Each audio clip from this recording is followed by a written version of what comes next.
તમે ઈચ્છતા હો કે તમારે 500 રૂપિયા બચી જાય એન્ડ એની સાથે સાથે તમારા જીવનું જોખમ પણ ના રહે તો ડ્રાઈવ કરતી વખતે ફોનનો યુઝ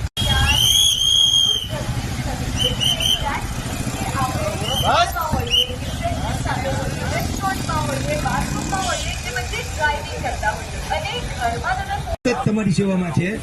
મકર સંક્રાંતિના તહેવારો આવે છે એટલે તમને અમે નમ્ર અપીલ કરીએ છીએ, તમારા વાહનોમાં સેફ્ટી ગાર્ડ બાંધો. સેફ્ટી ગાર્ડને લીધે કદાચ દોરો ઉપરથી તમારા ગળામાં ન આવી જાય. તમારા બાળકોને સનરૂફ ખુલ્લા રાખીને ફોર વ્હીલની બહાર ઊભા નહીં રાખો. તમારા બાળકોના ગળામાં દોરો આવશે તો તમને ખ્યાલ પણ નહીં આવે.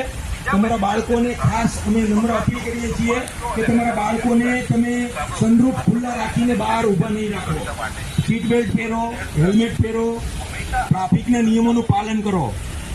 ટ્રાફિકના નિયમોનું પાલન કરશો તો તમારો પરિવાર તમારી જે રાહ જોઈ રહ્યો છે એને તમે સક્સેસફુલી ઘરે પહોંચી શકશો.